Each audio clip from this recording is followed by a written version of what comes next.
Hello, everyone. Welcome again to another installment of Beyond the Basics as we continue to look into the pseudepigraphical book of Enoch.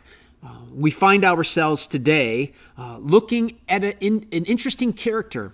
His name is Azazel.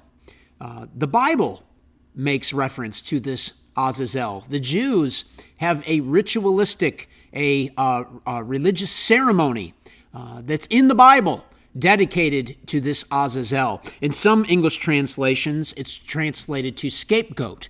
But when you go to the original translations, and especially the Talmud and a lot of different interesting writings, Jewish writings that are not in the actual Torah itself, it makes reference to this Azazel. Who is this Azazel? Where does he come from? If you look at the book of Leviticus in the Bible, chapter 16, I'll begin reading in verse 1, and let's see what the Bible has to say about Azazel. And it says, "Now the Lord spoke to Moses after the death of the two sons of Aaron, when they had approached the presence of the Lord and died. And the Lord said to Moses, Tell your brother Aaron that he shall not enter at any time into the holy place inside the veil, before the mercy seat, which is on the ark. But he will die if he does. For I will appear in the cloud over the mercy seat. And Aaron shall enter the holy place with a bull for a sin offering, and a ram for a burnt offering. And he shall put on the holy linen tunic, and the linen undergarments shall be next to his body. And he shall be girded with the linen sash, and attired with a linen turban. These are the holy garments. And then he shall bathe his body in water and put them on. And he shall take from the congregation of the sons of Israel 2 male goats for a sin offering, 1 ram for a burnt offering.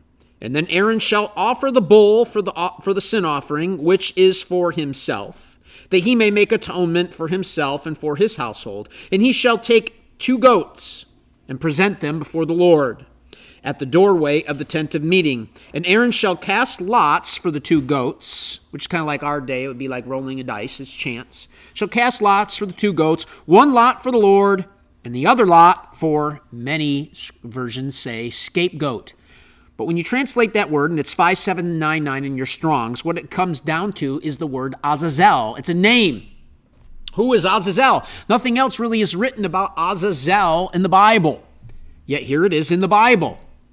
Well, did you know where they got this character Azazel from? Who is this? And if the fallen angel view of Genesis chapter 6 is not true, then why would the Jews have a religious ceremony that has a huge involvement and part of the Day of Atonement dedicated to this fictitious character? That would make no sense. But if Azazel was a real character, if he's a real fallen angel, that was one of the 200 that descended upon Mount Hermon. By the way, interesting about Mount Hermon in northern Israel. Did you know that this is more than likely the mountain that Jesus took his disciples for the transfiguration? Isn't it interesting that he chose the very mountaintop that the fallen angels did their nefarious deeds on back in the days of Jared? But if we don't understand Genesis chapter 6, then we don't understand what's really going on. What's really happening here? Who is this Azazel? Well, we'll look in the pseudepigraphical, not scriptural, yet a book that at least has some validity to it. We know that there's been some folks that have questioned some of these things that I've been presenting on this program. And they say, well, you know, if the Bible's either the Bible or it isn't. Well, first off, I've never said that the book of Enoch is the Bible. In fact, even in the book of Enoch, Enoch says himself that this is not scriptural.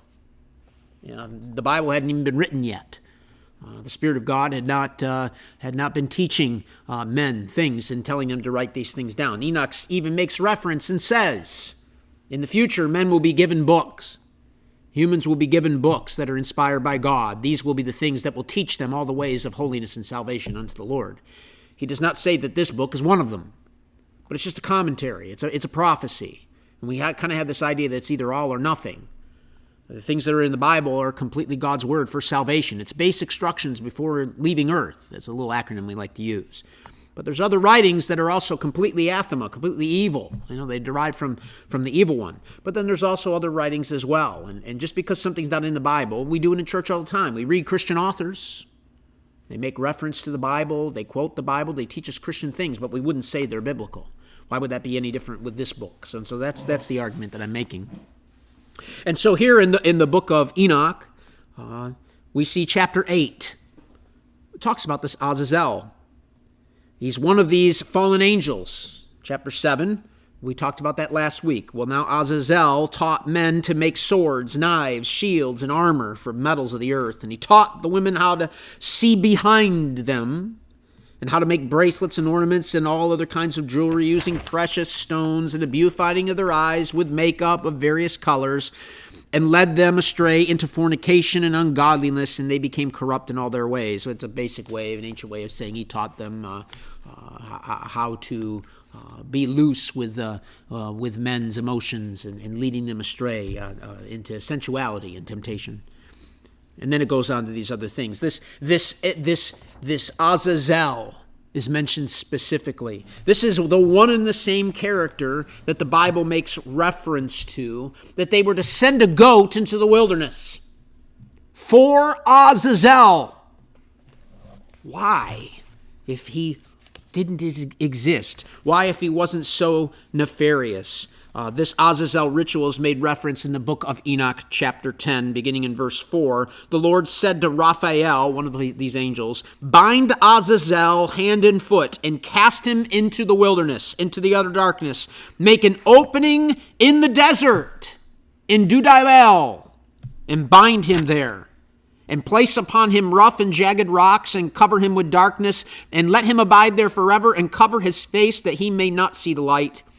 And on the day of the great judgment he will be cast into the fire. And heal the earth which the angels have corrupted.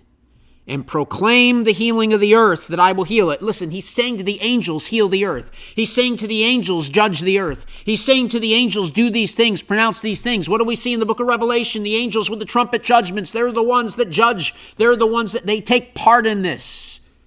None of that had even been written yet. The understanding these things had not been unfolded yet. Enoch, he's making reference to these things.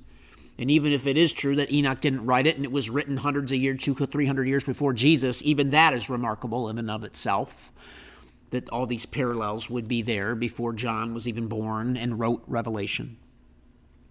And heal the earth, and the angels have corrupted, and proclaim the healing of the earth, that I will heal it, so that not all the children of men perish through all the secret things that the watchers have disclosed and have taught their sons. The whole earth has been corrupted through the works that were taught by Azazel. There it says right there, all the works of Azazel that he taught have corrupted the earth. So ascribe all these sins to him.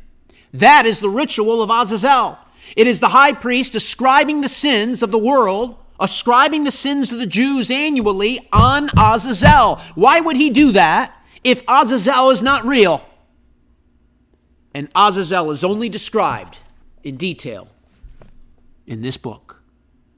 No, this is not the Bible, but there is validity to this. Isn't it interesting that the very liberal scholars, the ones that don't believe that the Bible is God's word, they're the ones that evangelical scholars that reject the book of Enoch venerate when they say Enoch shouldn't be trusted, because these scholars say that it wasn't really written by him or that it was penned even after Jesus. Why in the world would we venerate liberal scholars with some things and then reject them with others? I can't think of something that is more counterproductive, and that's ridiculous. Yeah, that's what we do. Folks, there's some validity here that goes on that contributes to the harmony of text, this book of Enoch. And there's even more that we're going to look into. It says in the Bible that Enoch was no more, for God took him. Next week, we're going to look into the details of what potentially that looked like. How did God take him? And where did he go? Did he ever come back before God finally took him away completely? Enoch talks about that. We're going to see the things that he saw and what is possible. What could those things actually be? Do they manifest today? Are they nefarious? Are they good? Are they both? Stay tuned next week. Thank you for joining us here on Beyond the Basics. Be blessed and be a blessing.